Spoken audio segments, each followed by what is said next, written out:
आज की वीडियो बहुत इंपॉर्टेंट है उन सबके लिए जो अपना इंटीरियर डिजाइन का बिजनेस शुरू करना चाहते हैं। चाहे तुम स्टूडेंट हो या जॉब शिफ्ट कर रहे हो या घर से काम करना चाहते हो, स्टार्ट करना एज अ फ्रीलांसर। काम शुरू करने की कोई एज नहीं होती। तुम किसी भी एज में अपना करियर शुरू करने की सोच रहे हो तो बिल्कुल सही जगह आए हो। ये वीडियो बिल्कुल तुम्हारे लिए है। हाय, this is Meenal Nama. Welcome to my YouTube channel design diaries by Meenal. आज मैं तुम्हें एक्शन स्टेप्स नहीं देने वाली, वो अगली वीडियो में आएंगे। वो पार्ट 2 है। अगर वो भी मैंने इसी वीडियो में बना दिया तो पार्ट 1 बहुत ज्यादा लंबा हो जाएगा और तुम बोर हो जाओगे। अगर नहीं भी होगे तो बता देना कमेंट सेक्शन में। मैं पार्ट 1 पार्ट 2 जो भी वीडियो के होंगे एक साथ बना दूंगी ताकि वो एक कोर्स की तरह हो जाएगा तुम्हारे लिए। देखो, आज की वीडियो बहुत सोचने वाली है। क्यों? क्योंकि बहुत सारे नए डिजाइनर्स सीधा जंप करते हैं एक्शन में। सब कुछ सेटअप करते हैं, 2-3 क्लाइंट्स लेते हैं और 6 महीने बाद ये रियलाइज करते हैं मैं रेडी नहीं थी यार। पैसे खत्म, एनर्जी खत्म, कॉन्फिडेंस खत्म, क्लाइंट्स आ नहीं रहे, कैसे डील करना है, क्या करना है, इतना सब कुछ वो गड़बड़ कर देते हैं ना, और एट द एंड बिजनेस बंद। ये वीडियो उस मेंटल और प्रैक्टिकल प्रिपरेशन के बारे में है जो ये डिसाइड करती है कि कौन सा डिजाइनर 5 साल सरवाइव करेगा और कौन सा डिजाइनर सिर्फ 6 महीने में ही क्विट कर देगा। ये 7 इंपॉर्टेंट चीजें हैं जो तुम्हें सोचनी है अपना बिजनेस स्टार्ट करने से पहले। तो चलो राधा रानी का नाम लेके शुरू करते हैं। राधे राधे। अब एक भी रोकड़ा खर्च करने से पहले, एक भी बिजनेस कार्ड छपवाने से पहले तुम खुद से ये सवाल पूछो कि तुम्हारा बिजनेस स्टार्ट करने का असली रीजन क्या है। मैं ये बिजनेस स्टार्ट क्यों करना चाहता हूँ? तुम्हारा जवाब हर स्ट्रेटेजी तो तुम्हारी होगी ना, उससे बहुत ज्यादा इंपॉर्टेंट है। क्योंकि एज यूजुअल बिजनेस कर रहे हो, मुश्किल होगा, अप्स एंड डाउन्स बहुत ज्यादा आएंगे। ऐसे दिन आएंगे जब कोई क्लाइंट नहीं होगा, कोई पैसा नहीं होगा, कोई सपोर्ट नहीं करेगा। ये हर बिजनेस पर्सन फेस करता है। मैंने भी फेस करी है, आप सब भी करेंगे और लोग भी करते हैं। तो जो रियलिटी है उससे क्यों डरना? उसको एक्सेप्ट करो, बिजनेस करो, रिस्क लो और कुछ सालों तक मेहनत करके बाद में मजे ही मजे करो। लेकिन उन दिनों में जो तुम्हारा रीजन, इतने मुश्किल के दौर में जो तुम्हारे रीजन आएंगे ना, यही तुम्हें चलाता रहेगा, आगे बढ़ते रहोगे। अब कुछ रीजन होते हैं गलत और कुछ होते हैं सही। गलत रीजन कुछ ऐसे होते हैं: जॉब बोरिंग हो रहा है, एस्केप करना है, बिजनेस जॉब से ज्यादा मुश्किल है, यू नो इट ऑलरेडी। अब क्योंकि इंस्टाग्राम पे इतना ग्लैमरस तुम्हें नजर आता है, क्या डिजाइनिंग है, पिंटरेस्ट पे अरे वाह वाह क्या डिजाइनिंग है, कितना इंटरेस्टिंग काम है, कितना क्रिएटिव काम है। डिजाइनर्स की तो आदत है घूमते रहना, जगह जगह जाना, साइट पे जाना और खूब पैसे कमाना, खूब पैसे छाप रहे हैं। तो देखो, ये तुम्हारी सबसे बड़ी गलती है। दूसरी, इंटीरियर डिजाइन बिजनेस हो, कोई भी बिजनेस हो, देखो 1-2 साल तो लगते हैं फाइनेंशियली स्टेबल होने में, सेट होने में बिजनेस को। सब बिजनेस स्टार्ट कर रहे हैं, मैं भी करूंगा, बिजनेस करने में मजा आएगा, चल साथ में बिजनेस शुरू करते हैं, अकेले ही कर लूंगा, सीख लूंगा, फलाना निकाना। रुक, थाम्बो, रुक जाओ। देखो, इन्फ्लुएंस नहीं होने का है। फ्री टाइम है, बहुत ज्यादा वेला बैठा हूँ जीवन में, बहुत ज्यादा वेली बैठा हूँ जीवन में, कुछ तो शुरू करना पड़ेगा। डिजाइनिंग में इंटरेस्ट आ रहा है तो चलो फ्री टाइम में शुरू कर लेते हैं। ये भी तुम्हारी गलती है। बिजनेस साइड हॉबी नहीं है, फुल मेंटल कमिटमेंट चाहिए, भले ही फिजिकल टाइम कम हो। ये वाले तो हो गए सारे गलत रीजंस और तुम इससे रिलेट कर पा रहे होंगे। लेकिन अब मैं तुम्हें सही रीजंस बताती हूँ। मुझे इंटीरियर डिजाइन जेन्युइनली पसंद है और मैं इस क्राफ्ट में डीप जाना चाहता हूँ। मुझे फ्लेक्सिबिलिटी चाहिए क्योंकि फैमिली सिचुएशन, हेल्थ, लोकेशन या पर्सनल गोल्स ऐसे हैं कि मैं जॉब टिक के नहीं कर सकती, इसे कंटिन्यू नहीं कर सकती। बिजनेस करने की एनर्जी मुझे सीईओ, फाउंडर, को फाउंडर, एंटरप्रेन्योरियल एनर्जी जो होती है मेरे पास वो है। मैं अपना कुछ भैया बनाना चाहती हूँ। रिस्क लेने की मुझमें क्षमता है, कैपेसिटी है, तो मैं अपना करना चाहता हूँ। मेरी एक यूनिक स्किल और पर्सपेक्टिव है जो मैं यूज करना चाहता हूँ। मैं मार्केट में ये दिखाना चाहता हूँ कि मैं क्या क्या कर सकता हूँ। अपना रीजन कागज पे लिखो, किसी से शेयर नहीं करने का मैं पहले ही बोल रही हूँ। तुम्हारा डिसीजन है, तुम्हें करना है, तुम्हारा पार्टनर है तो बेटर है, लेकिन अगर नहीं है, सिंगल हो, सिंगल शुरू करना है तो कागज लो, उस पे लिखो, 3 से 5 लाइन्स लिखो। और ये जो मैंने सही और गलत रीजन बताए हैं, इनसे अगर तुम्हारा मैच हुआ, सही रीजन से मैच हुआ तो वेल एंड गुड है, गलत रीजन से मैच हुआ फिर भी तुम्हें करना है तो फिर से सोचो, सही रीजंस को अच्छे से ध्यान से सुनो, खुद से बात करो, जेन्युइनली चाहते हो तो करना। गलत रीजन से मैच होता है तो कुछ टाइम के लिए रुक जाओ। कोई और काम कर रहे हो फिर भी आपका मन इसी में जा रहा है तो यानी ये तुम्हारी गट फीलिंग है, ना ही दिल है, ना ही दिमाग है। तो डेफिनेटली सही रीजन से मैच होता है, बिल्कुल करो। गलत रीजन से बिजनेस स्टार्ट करोगे, कोई भी हो, इंटीरियर हो, कोई भी हो, तुम्हारा टाइम वेस्ट होगा, साल वेस्ट होगा, मेहनत वेस्ट होगी, तुम पूरा उसमें खपा दोगे खुद को, मत ही करो फिर, ठीक है। देखो जो मैंने अब तक बताया वो हो गया कंसीडर 1। अब कंसीडर 2, तुम्हारी फाइनेंशियल रियलिटी। यही सेक्शन डिसाइड करेगा कि तुम्हारा बिजनेस सरवाइव करेगा या नहीं। ये 3 फाइनेंशियल सवाल है जिनका जवाब तुम्हें देना है। सबसे पहला क्वेश्चन, तुम्हारा क्या इमरजेंसी फंड है? तुम्हारे बैंक अकाउंट में कम से कम 6 महीने का पर्सनल खर्चा होना चाहिए। उससे ज्यादा है तो बल्ले बल्ले बढ़िया बात है। इन्वेस्टेड नहीं, फिक्स्ड डिपॉजिट में नहीं, एक्सेसिबल कैश की बात कर रही हूँ मैं यहाँ पे। क्यों मैं ये 6 महीने की बात कर रही हूँ? क्योंकि तुम जो भी बिजनेस शुरू करते हो तो तुम्हें कम से कम मतलब 6 से 12 महीने तो देखो लगेंगे। वो तुम्हें कोई भी स्टेबल इनकम नहीं देने वाला है। जो भी इनकम आएगी तुम्हारे बिजनेस में वापस लगनी है। अगर इमरजेंसी फंड नहीं है तो अभी बिजनेस शुरू मत करो। और किसी और के थ्रू आप पैसा लेते हो, पेरेंट्स से लेते हो या कोई भी आपकी हेल्प करता है तो वेल एंड गुड है, लेकिन अगर अभी इमरजेंसी फंड नहीं है तो बिजनेस शुरू मत करो। इसके बदले 1-2 साल डिजाइनर असिस्टेंट या जूनियर या सीनियर पोजीशन ले लो, तुम काम कर लो। सेविंग्स को तुम ऐसे ही बिल्ड कर पाओगे, फिर तुम बिजनेस शुरू करना। ये दूसरा इंपॉर्टेंट सवाल है कि बिजनेस स्टार्ट करने में इन्वेस्टमेंट कितना करना है। को टूल्स और सॉफ्टवेयर कोई भी कोर्स निकाल देता है, तुम उनसे सीख सकते हो। इनको खरीदने की जरूरत नहीं है। टूल सॉफ्टवेयर ज्यादातर फ्री है, ठीक है। 5,000 तुम मान के चलो कि कोई कोर्स तुम्हें 5,000 में दे रहा है। मेरी मानो तो बहुत ज्यादा मतलब बहुत सारी जो सॉफ्टवेयर वगैरह है तो यूट्यूब से तुम सीख सकते हो 0 रुपए लगा के फ्री में, जैसे कि मैंने सीखा है, ठीक है। तो तुम भी वैसे ही सीख सकते हो। तुम्हें लगता है कि कोई कोर्स है जो तुम्हें अच्छा सिखा सकता है, तुम वहाँ पे इन्वेस्ट कर सकते हो, ठीक है। Stationery, business cards, printer, access. Stationery जो बिजनेस कार्ड्स है, बिजनेस कार्ड शुरू में बहुत ही भयंकर तरीके से बहुत सारे नंबर्स में मत छपवा लेना, कुछ रखना, ठीक है। स्टेशनरी और बिजनेस का जो भी होंगे मतलब 10,000 में तुम्हारा हो जाना चाहिए, 10-15 हजार में। चल मैं जितना भी जो भी अमाउंट बोल रही हूँ तो तुम चलो ठीक है, इससे थोड़ा सा ज्यादा रख लेना सेफ साइड के लिए, ठीक है। सैम्पल मटेरियल्स क्लाइंट मीटिंग्स के लिए 5 से 10,000 तुम्हें रखने हैं। क्योंकि मैं बार बार बोल रही हूँ, मैं जो अमाउंट बता रही हूँ वो फिक्स नहीं है, तुम इससे ज्यादा भी रख सकते हो।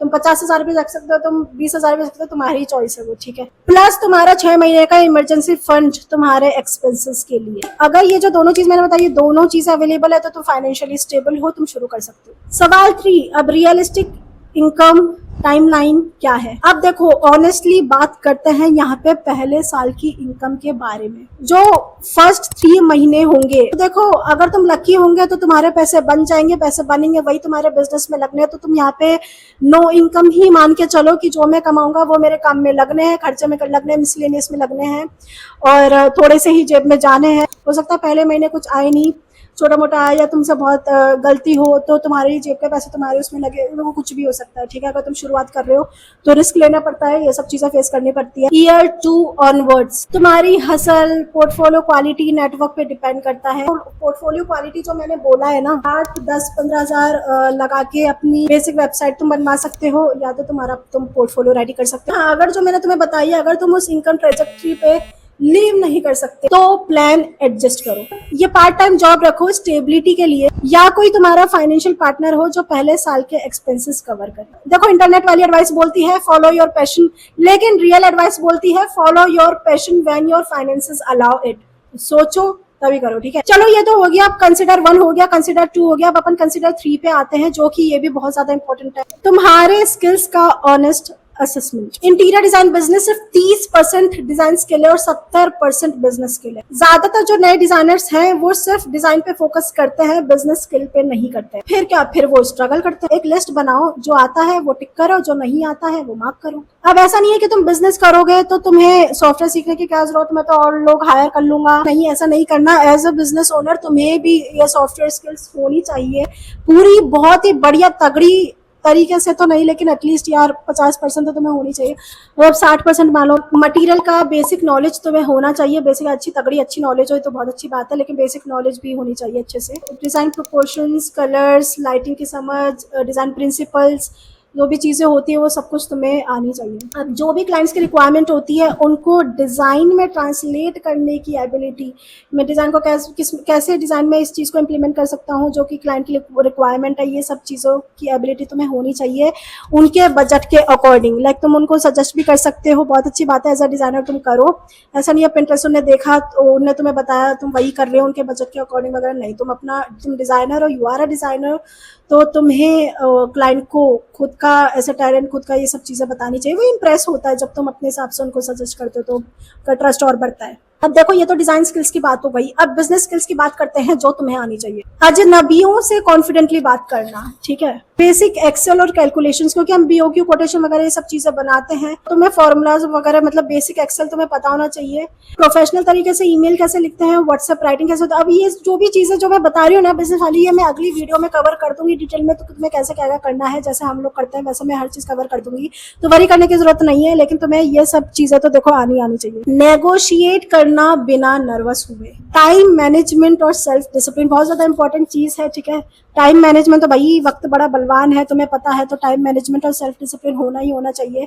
तुम्हें कितना भी बोरियत लगे, मोटिवेशन आता जाता रहता है, लेकिन मैं यही कहती हूँ कि डिसिप्लिन रहोगे सब होगा। बेसिक फाइनेंशियल ट्रैकिंग होनी चाहिए, इनकम कहाँ हो रहे भैया, एक्सपेंसेस कहाँ हो रहे भैया, पोर्टफोलियो बोल रही हूँ, प्रॉफिट कहाँ हो रहा है, इनकम एक्सपेंसेस प्रॉफिट, इसका ट्रैक होना चाहिए तुम्हारे पास, ठीक है। ये जो भी चीजें मैंने बताई है, अगर इनमें गैप्स हैं तो देखो पैनिक मत करो, लेकिन इग्नोर भी मत करो। चलो ये 3 कंसिडर इंपॉर्टेंट चीजें हो गए। चलो 4th कंसिडर पे हम चलते हैं, जो कि है तुम्हारा सपोर्ट सिस्टम। देखो हर चीज जो भी तुम कर रहे हो ना, वहां पे कभी भी मी नहीं होता, वहां पे वी होता है। तुम भले ही बिजनेस कर रहे हो, तुम किसी के साथ कर रहे हो या तुम सोलो बिजनेस कर रहे हो, तुम्हें कदम कदम पे देखो लोगों की तो जरूरत पड़ेगी, हर डायमेंशंस में तुम्हें जरूरत पड़ने वाली है। ये 3 टाइप का सपोर्ट है जो तुम्हें चाहिए। ये चीज मैंने पहले भी बोला है, कोई चीज या कोई इंसान जो तुम्हारे 2-3 महीने तक ना पर्सनल जो एक्सपेंसेस है वो कवर कर सके, क्योंकि अगर कोई भी फाइनेंशियल क्वेश्चन नहीं है, स्ट्रेस इतना हाई होगा कि तुम बिजनेस बिल्ड करने पे फोकस नहीं कर पाओगे। तुम्हारा ये ध्यान रहेगा कि यार खर्चा कैसे चलाऊं, मैं क्या करूं, फलाना ठिकाना, और भी चीजें हैं जीवन में, ठीक है। इनकम आ जाए इसलिए कोई भी क्लाइंट उठा लोगे, गलत क्लाइंट्स लोगे, अपने आप को बैडली अंडर प्राइस करोगे। मतलब अगर मान लो 10,000 की चीज है कि क्लाइंट ठीक है यार 5,000 में करके दे, हमें पैसे की जरूरत है तो हम 5,000 में, नहीं, ऐसे नहीं करना है। अब टाइप 2 है इमोशनल सपोर्ट। बिजनेस कर रहे हो, इमोशनल हाइज और लोस तो होंगे ही। तुम्हारे जीवन में एटलीस्ट कम से कम एक इंसान होना चाहिए जिससे तुम ओपनली बात करो, फिर भले वो तुम्हारी फील्ड का हो या ना हो या कोई भी हो, लेकिन तुम्हें लगता है कि ये मेरा बढ़िया तगड़ा वाला इमोशनल सपोर्ट बन सकता है या बन सकती है तुम्हारे पेरेंट्स के अलावा, भाई बंधुओं के अलावा, ब्रदर सिस्टर के अलावा, तो बिल्कुल बहुत लकी हो तुम, ये बहुत अच्छी बात है। एडवाइस नहीं चाहिए होती है, सुनने वाला बस चाहिए होता है कि बस हमको सुन ले, ठीक है। मैं तेरे से शेयर कर रहा हूँ या कर रही हूँ, तू अपना मुंह बंद रखना, तू बस मेरी बात सुन, तो तू मत बोल, तू चुप रहे, तू बस मेरी सुन। तो एडवाइस नहीं चाहिए होती है, सुनने वाला चाहिए होता है। फिर भले वो तुम तुम्हारी फील्ड से हो ना हो, कि कोई भी हो कैसा भी हो, बस इमोशनल सपोर्ट चाहिए होता है, तगड़े वाला, सुनने वाला चाहिए होता है, बस वहीं पे तुम हल्के हो जाओगे। पार्ट 1 की बात हो गई फाइनेंशियल सपोर्ट, पार्ट 2 की बात हो गई इमोशनल सपोर्ट। अब पार्ट 3 की हम बात करते हैं प्रोफेशनल सपोर्ट। अब ये पार्ट 2 के वेंडर नेटवर्क से ओवरलैप करता है। Carpenter, electrician, plumber, painter, material supplier, drafter, 3D visualiser, तो ये सब जो भी लोग होते हैं, देखो प्रोजेक्ट लेने से पहले ये सबके कॉन्टेक्ट तुम्हारे पास रेडी होने चाहिए, और एक मेंटोर कनेक्शन भी बनाओ। एक एक्सपीरियंस डिजाइनर या बिजनेस ओनर ढूंढो जो ओकेजनली तुम्हारे सवाल के आंसर करे। डेली एडवाइस की बात नहीं करी कि तुम डेली एडवाइस लेने पहुंच जाओ, महीने में या हफ्ते में या जब भी तुम्हें प्रॉब्लम हो तब तुम एडवाइस लेने पहुंच जाओ, काफी है, स्पेशली बड़े डिसीजंस के लिए। और अगर उनके कीमती वक्त के, उनकी कीमती एडवाइस के, कीमती मेंटोरशिप के पैसे देने पड़े, दो, वो इन्वेस्ट करना होता है, ठीक है। अब देखो ये 4 इंपॉर्टेंट कंसिडरेशंस हो चुके हैं, चलो अब 5वें कंसिडर पे चलते हैं, तुम्हारा टाइम कमिटमेंट। लोग बोलते हैं बिजनेस टाइम फ्रीडम देता है, हाफ ट्रुथ है। रियल ट्रुथ ये है कि बिजनेस टाइम कंट्रोल मांगता है और जॉब से ज्यादा टाइम लेता है, स्पेशली शुरू के जो 2 साल होते हैं। जॉब में 8 घंटे काम करते हो, काम खत्म, स्विच ऑफ। बिजनेस में 24 घंटे मेंटली ऑन रहते हो, फिर भले ही तुम्हारे पास काम ना हो, अभी तुम काम नहीं कर रहे हो 24 घंटे में लगकर। तो बिजनेस स्टार्ट करने से पहले अपना टाइम स्ट्रक्चर डिसाइड करो। डेली वर्किंग आवर्स, डेली अपने बिजनेस को हर दिन कितने घंटे दे सकते हो, कौन से घंटे स्ट्रिक्टली ऑफ लिमिट्स है बिजनेस के लिए। ऐसा है कि जैसे मैं सिर्फ 6 बजे तक ही काम करता हूँ, उसके बाद मैं कोई कॉल या कुछ नहीं उठाऊंगा, मैं अपनी फैमिली के साथ टाइम स्पेंड करना चाहती हूँ, तो तुम ये बाउंड्रीज अपनी क्लियर रखो, ठीक है। अब है कम्युनिकेशन विंडोज। क्लाइंट मैसेजेस का रिप्लाई कब दोगे, इमरजेंसी अगर हो तो तुरंत दे दो, लेकिन अगर ना हो तो उसकी टाइम लिमिट सेट करो। अब चलो ये तो हो गए 5 कंसिडरेशंस, अब 6ठे कंसिडर पे चलते हैं। इंपॉर्टेंट है तुम्हारा वर्स्ट केस सिनेरियो। जो मैं ये बता रही हूँ अनकंफर्टेबल है लेकिन इंपॉर्टेंट है। अपने वर्स्ट केस के बारे में सोच लो स्टार्ट करने से पहले। अगर मेरा बिजनेस 1 साल में नहीं चला तो क्या होगा। अब ये जो सवाल है, तुम डरो मत, ये सवाल ज्यादातर नए डिजाइनर्स को डराता है, लेकिन असल में यहाँ पे उल्टा है। इस सवाल के बारे में सोचने से फियर कम होता है, बढ़ता नहीं है। मतलब ये तो अच्छी बात है ना कि तुमने पहले सब कुछ सोच के रखा, अगर नहीं हुआ तो मेरे पास क्या बैकअप ऑप्शन है। 6 महीने में सिर्फ 1-2 क्लाइंट्स मिले, मोटिवेशन ही खत्म हो गई। इसका सॉल्यूशन सिंपल है, वापस से डिजाइन फील्ड में जॉब सर्च करो। मैं पानी पी लेती हूँ यार, रुको।